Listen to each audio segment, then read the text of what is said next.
हमारा तीसरा क्वेश्चन है, explain the 3 Cs of communication, how do they contribute to managerial effectiveness. ठीक है, तो इसमें क्वेश्चन में क्या पूछा है कि 7 Cs के प्रिंसिपल्स क्या होते हैं या ये 7 Cs क्या होते हैं, plus why 7 Cs is important for manager level. ठीक है, तो इसको हम बेसिक इंटर में समझते हैं। 7 Cs is the checklist for sender, जो उसे कोई मैसेज भेजने से पहले चेक करनी चाहिए। 7 Cs मैसेज की क्वालिटी और इम्पैक्ट को इम्प्रूव करता है। क्लियर है? 7 Cs का कॉन्सेप्ट समझ में आ गया कि 7 Cs होता क्या है। इसकी प्रोफेशनल डेफिनेशन क्या बन सकती है? 7 Cs of communication are 7 basic principles of communication that help make communication clear and effective और या एंड रिजल्ट ओरिएंटेड। ठीक है, इतना सा समझ में आया। इसके अंदर हम और क्या ऐड कर सकते हैं? ये प्लस है। ठीक है, ये प्लस है। Plus 7 Cs helps to minimize the risk of error. ये एरर लिखा है, सी नहीं है, एरर इन एनी कम्युनिकेशन। मोटा मोटा यही होता है कि 7 Cs एक कम्युनिकेशन को क्लियर कर, एक कम्युनिकेशन को इफेक्टिव बनाने के लिए किसी भी मैसेज को भेजने से पहले की थिंग्स होती हैं कि उसको कैसे सोचा जाए या उसको कैसे करना चाहिए। एक मैसेज को भेजने से पहले 7 चीज़ों को माइंड में रखना चाहिए, ऐसा मान लो। ठीक है, अब ये जो 7 Cs होते हैं ये 3 बेसिस पे डिवाइडेड होते हैं। पहला होता है सेव टाइम प्लस एफर्ट्स, दूसरा होता है बेटर डिसीजन मेकिंग, तीसरा होता है बिल्ड रेपुटेशन और ट्रस्ट। ठीक है, इन तीन के ऊपर ये बाकी के 7 कनेक्टेड होते हैं। अब इधर देखो, पहला है क्लियरिटी और कॉन्शियसनेस। ठीक है, ये दोनों सेव टाइम और एफर्ट्स के लिए यूज़ होते हैं। हाँ, ये ना फॉर एक्सप्लेनेशन है खाली, ओनली फॉर एग्ज़ाम। ठीक है, ये खाली एग्ज़ाम के लिए समझा रहा हूँ कि ऐसे याद रखना। सेव टाइम के अंदर 2 कैटेगरीज आती है, बेटर डिसीजन मेकिंग के अंदर 3 कैटेगरीज आती है, और फिर अगेन बिल्डिंग ट्रस्ट के अंदर, रेपुटेशन के अंदर 2 कैटेगरी आती है। ठीक है, ये वर्ड्स याद रखने पड़ेंगे। अभी पीछे इसको अच्छे से समझेंगे, लेकिन ये वर्ड्स हैं पहले। ठीक है, पहला है क्लियरिटी, दूसरा है कॉन्शियसनेस, तीसरा है कॉन्क्रीटनेस, चौथा है करेक्टनेस, पांचवा है कॉन्हेरेंस, छठा है कंप्लीटनेस, और सातवां है कॉर्टेसी। कॉर्टेसी। ठीक है, जितने की मीनिंग नहीं पता तो थोड़ा सा रट लेना। अब इसकी अंडरस्टैंडिंग समझते हैं। ठीक है, चलो थोड़ा सा कॉपी ठीक करते हैं, पिक्सल। ठीक है, कूल। पहला है क्लियरिटी। 7 Cs के अंदर पहला आता है क्लियरिटी। इसका मीनिंग होता है क्लियर मैसेज, लॉजिक। मैसेज एक single meaning message one single meaning में होना चाहिए। ये छोटा छोटा लिखा है मैंने क्योंकि वो बड़े में बहुत ज़्यादा हौच पौच हो जाती है। ठीक है, तो ऐसे समझो। एक सेकेंड, मैं इसको क्लियर करता हूँ। हाँ, ये हो गया। ठीक है, message in single meaning, clear goal होना चाहिए। ठीक है, क्लियरिटी का मतलब समझ में आ गया। दूसरा है कॉन्शियसनेस, मैसेज शॉर्ट और डायरेक्ट होना चाहिए। Short plus simple plus meaningful. अगर कोई भी मैसेज सिंपल होगा, शॉर्ट होगा और मीनिंगफुल होगा तो उससे टाइम की वैल्यू, मतलब टाइम बचेगा, और टाइम इज़ वैल्यू। ठीक है, तो टाइम बचेगा तो वैल्यू बढ़ेगी, तो फिर ऑफिस में मतलब टाइम की वैल्यू ज़्यादा होती है, यू नो। ओके, तो अगेन से स्टार्ट करते हैं। ठीक है, हमने क्लियरिटी पढ़ लिया था एंड हमने कंसिस्टेंसी पढ़ लिया था। ठीक है, इसमें क्लियरिटी में होता है कि मैसेज क्लियर होना चाहिए, और कंसिस्टेंसी में होता है कि शॉर्ट और डायरेक्ट होना चाहिए, जिससे टाइम की वैल्यू बचती है और टाइम इज़ वैल्यू। ठीक है, तीसरा है कॉन्क्रीटनेस। इसका मतलब होता है फैक्ट बेस्ड होना चाहिए मैसेज। अब कैसे फैक्ट बेस्ड होना चाहिए? यूज़ डाटा, टेबल, फिगर्स और solid proof for communication. For example 15% increment या सक्सेस। ओके, कोई आ गया था। ठीक है, तो इसके अंदर क्या होता है कि हमें ऐसी बात करनी चाहिए जिसके अंदर हमारा डाटा यूज़ हो रखा हो, कोई टेबल फॉर्मेट हो या फिगर्स हो, नंबर हो या कोई सॉलिड प्रूफ हो। जैसे कि मैं बोलूँ कि फोकस ऑन इंटीरियर को साल 2025 में 12% का इंक्रीमेंट हुआ उनके ग्रॉस मार्जिन में। तो मैंने यहाँ पे बहुत करेक्ट और फैक्ट बेस्ड वाला आंसर दिया। तो आगे वाले सामने वाले बंदे को करेक्टली पता चल गया कि यहाँ पे 2025 की बात हो रही है, यहाँ पे 50% इंक्रीमेंट की बात हो रही है, और यहाँ पे ग्रोथ की बात हो रही है। तो हमेशा फैक्ट के ऊपर होना चाहिए। थर्ड पॉइंट है, ठीक है। फोर्थ पॉइंट है करेक्टनेस। करेक्ट होना चाहिए कोई भी वर्ड या जो भी हमारा मीनिंग है, मतलब वो करेक्ट होना चाहिए। करेक्ट किस बेसिस पे होना चाहिए? जो हमने ऊपर वाले फैक्ट्स बताए हैं, ठीक है। देखो, याद रखो, पहले बताया था ना कि ये दोनों एक होते हैं, ये तीनों एक होते हैं, और ये दोनों एक होते हैं, ठीक है। ये वाला था ना कि ये बेटर डिसीजन मेकिंग के लिए यूज़ होता है ये तीनों, ठीक है। तो अब देखो, हमारा अगर हमारा फोर्थ सी है करेक्टनेस, अगर ये करेक्ट होगा, एक्यूरेट होगा वर्ड्स में, तो हमारे कम्युनिकेशन फेल के चांसेस कम होंगे। ये इसमें क्या होता है कि ग्रामर या फैक्ट दोनों सही होने चाहिए। रॉन्ग इन्फो से ब्रेक करता है ट्रस्ट। अगर मैं किसी को बोलूँ, समझो, अगर मैं किसी को बोल लूँ कि हम 2015 में ना, 2025 में ना मेरी तो 25% सैलरी बढ़ी थी, ठीक है। अब या 69, ऐसा मानो 69 बोला मैंने, ठीक है। अब 69 का मतलब होता है 69, लेकिन किसी को लगा 79 बोला है मैंने, तो उससे क्या, अब उसको लगेगा कि यार, और मान लो सबकी 69 ही परसेंट सैलरी बढ़ी थी, लेकिन उसको लग रहा है कि मनीष की सैलरी 79% बढ़ी थी। तो उससे क्या होगा, ट्रस्ट ब्रेक होगा। अगर उसको फैक्ट सही नहीं मिलेगा तो, मतलब सामने वाले को समझ में आना चाहिए, ऐसे वर्ड यूज़ करने चाहिए, करेक्टनेस होनी चाहिए। फिफ्थ पॉइंट है हमारा कोहेरेंस, ठीक है, लॉजिकल फ्लो। ये वर्ड्स ना याद करने पड़ेंगे थोड़े से, क्योंकि ये 7 C's के इंपॉर्टेंट वर्ड्स हैं, ठीक है। इसका मतलब होता है लॉजिकल फ्लो होना चाहिए। ऊपर की हम जो भी बात करते हुए आ रहे हैं ना, उसके अंदर एक फ्लो होना चाहिए same. Message point should be connected. जो भी मैं बात कर रहा हूँ वो कनेक्ट होने चाहिए। Don't lose the flow of message, ठीक है। इनके एग्जाम्पल हम अभी देखेंगे नीचे। कंप्लीटनेस, फुल इन्फो होनी चाहिए। जो भी बता रहा हूँ प्रॉपर वे में पूरा बताना चाहिए। Message should have who, what, when, where, how, why, etc. Message में प्रॉपर इन्फॉर्मेशन होनी चाहिए।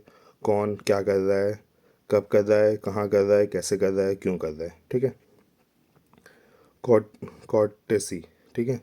7 पॉइंट है कॉर्टेसी। इसका मतलब होता है पोलाइट और रिस्पेक्टफुल होना चाहिए message. The sender should be respectful for receiver Dunning sending the message for better goodwill.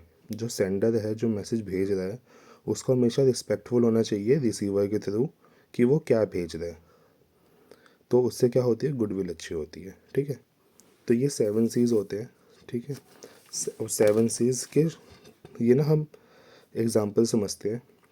इसके अंदर हमें कोई सा भी एग्ज़ाम्पल अगर समझाना हो तो हम इनको ऐड कर सकते हैं। मैंने इन सब के एक एग्ज़ाम्पल लिखे हैं छोटे से। ऐसे समझो, ये जहाँ पे भी क्रॉस होगा ना, वो ऊपर की स्टेटमेंट गलत है, उसकी सही स्टेटमेंट इस एग्ज़ाम्पल के अकॉर्डिंग ये होनी चाहिए, ठीक है। सब में ऐसे ही है।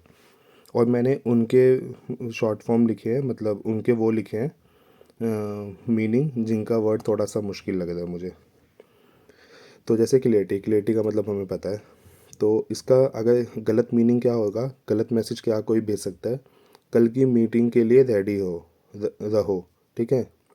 या कोई मैनेजर पूछ रहा है कल की मीटिंग के लिए रेडी हो, ये गलत है। इसका सही मैसेज क्या होना चाहिए, कल 10 बजे सेल्स मीटिंग के लिए रेडी हो। क्लियर करना चाहिए कि किस मीटिंग के लिए बात हो रही है, कितने बजे बात हो रही है, ठीक है। अब देखो, समझो, जो 7 CS है ना, ये सारे ज़रूरी नहीं है, ज़रूरी नहीं है, ठीक है। ये सारे, किसी भी मैसेज में सारी चीज़ें कंप्लीट करें ज़रूरी नहीं है। किसी में बस एक और ये वाली चीज़ें हो सकती है, किसी में बस ये दोनों हो सकती है, किसी में ये दोनों, मतलब मैसेज के अकॉर्डिंग पता चलता है कि आपको कौन सा CS के अकॉर्डिंग मैसेज भेजना है, ठीक है। तो यहाँ पे बस हम अभी सेल्स ये क्लियरिटी की बात कर रहे हैं। सेकंड है कॉन्शियसनेस, शॉर्ट और क्लियर मैसेज का। मैं सोच रहा था पुराना आइडिया बेकार है, उसको छोड़ देना चाहिए। इसके आगे ही है कंटिन्यू में, उसको छोड़ देना चाहिए, अब हमें नए आइडिया पे काम करना चाहिए, ठीक है। कितना लंबा घुमा, कितना लंबा मतलब घुमा के कोई बात कर रहा है। जैसे कोई लोग होते हैं ना जो घुमा के बात करते हैं, जहाँ पे नीड नहीं होती वहाँ पे भी घुमा के बात करते हैं, ठीक है। तो उसकी जगह पे ये गलत है मैसेज, ठीक है। यहाँ पे क्रॉस लगाना भूल गया, ठीक है। ये गलत मैसेज है। इसका सही मैसेज क्या है? हमें न्यू आइडिया सोचना चाहिए क्योंकि old old one is not working. Simple सा, ठीक है।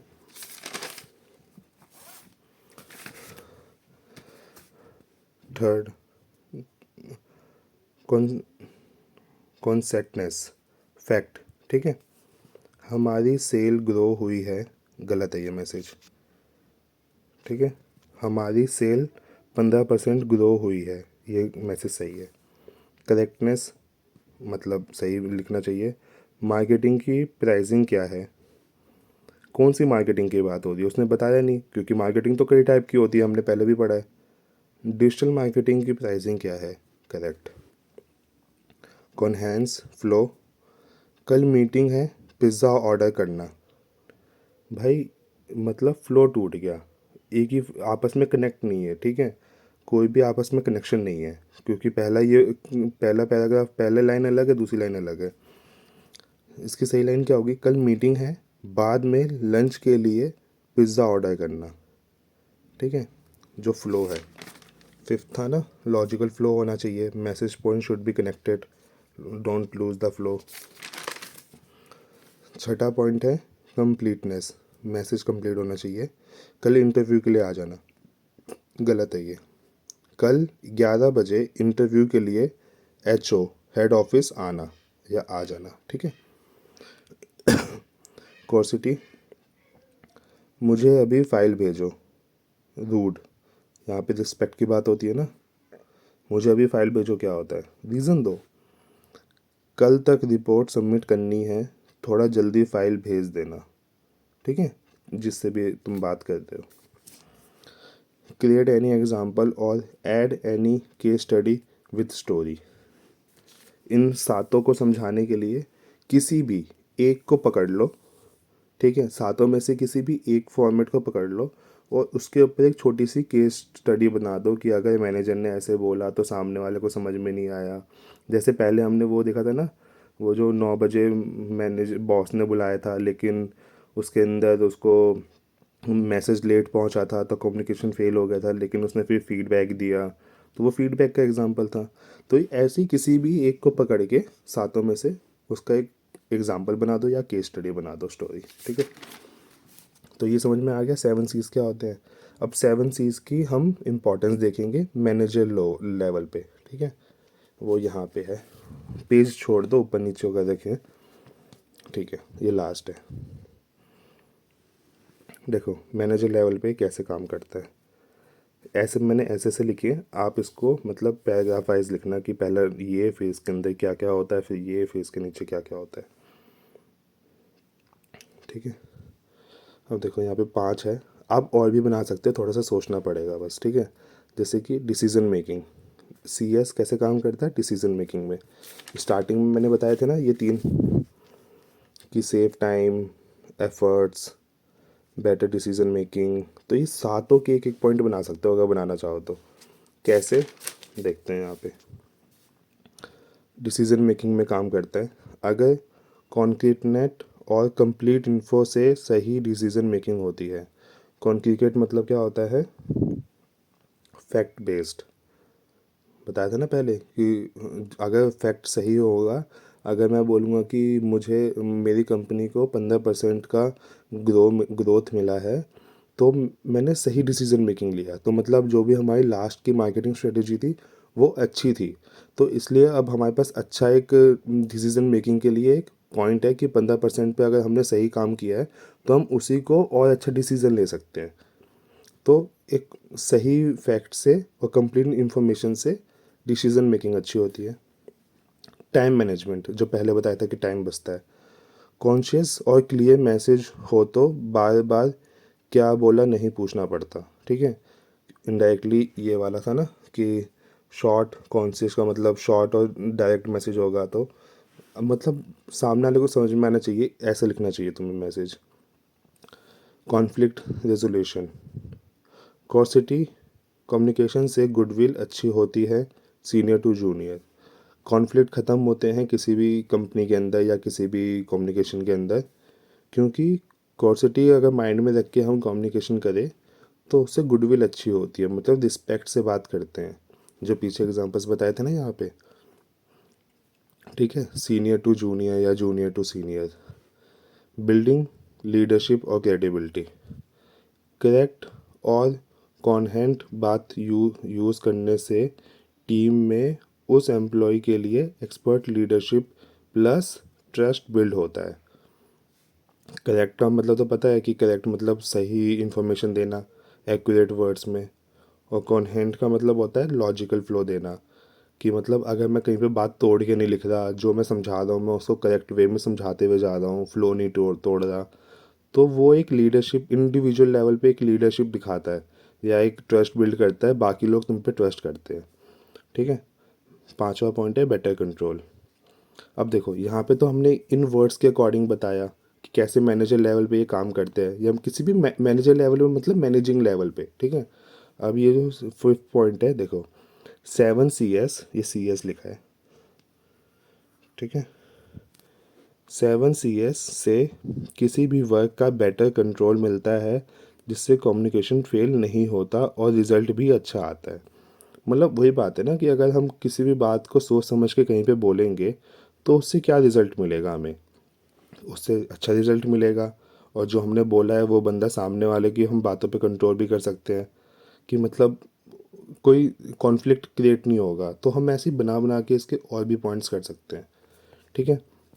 जैसे कि क्या हम क्या पॉइंट कर सकते हैं, डिसीजन मेकिंग हो गया, टाइम मैनेजमेंट हो गया, कॉन्फ्लिक्ट हो गया, लीडरशिप क्वालिटी हो गई, बेटर कंट्रोल हो गया, और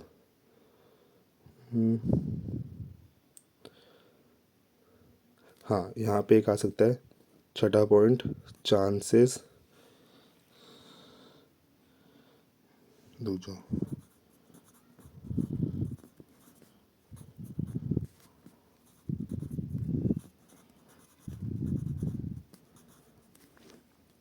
देखो, देखो यहाँ पे एक और पॉइंट आप ऐड कर सकते हो, chances of communication fell down हो जाते हैं। ये बस मैं एक एग्जांपल बता दूँ, आप इसमें और भी ऐड कर सकते हो। कम्युनिकेशन फेल के चांसेस कम हो जाते हैं, कैसे कम हो जाते हैं भाई, तुम सातों बातों को तुम माइंड में रख के अगर किसी को बात करोगे तो तुम्हारा कम्युनिकेशन सही जाएगा ना, मतलब तुम्हारी बात सामने तक पहुंच जाएगी और तुम्हें इन रिवर्ट एक गुड फीडबैक मिलेगा, जो कि फीडबैक आने वाले टाइम में रिजल्ट अच्छा देता है, ठीक है। तो ये ऐसे ही बना बना के लिखने, इनको कैसे यूज़ करना है बस वो लिखना है यहाँ पे, उसी से मैनेज हो जाएगा चीज़ों को। 7C को कैसे यूज़ करें कि ये ठीक हो जाए, ठीक है। अब इसका कंक्लूजन पढ़ते हैं। 7Cs are not just rules for writing and creating a effective communication, ठीक है, कोई रूल नहीं है बस, they are life blood of management. Life blood मतलब मेन पार्ट है मैनेजमेंट का, which helps to make a strong impact on business communication. वही वाली बात हो गई जो हमने यहाँ पे बोली थी कि 7C को हम माइंड में रखते हुए काम करेंगे तो हमारे बिजनेस कम्युनिकेशन पे बहुत अच्छा इम्पैक्ट करेगा।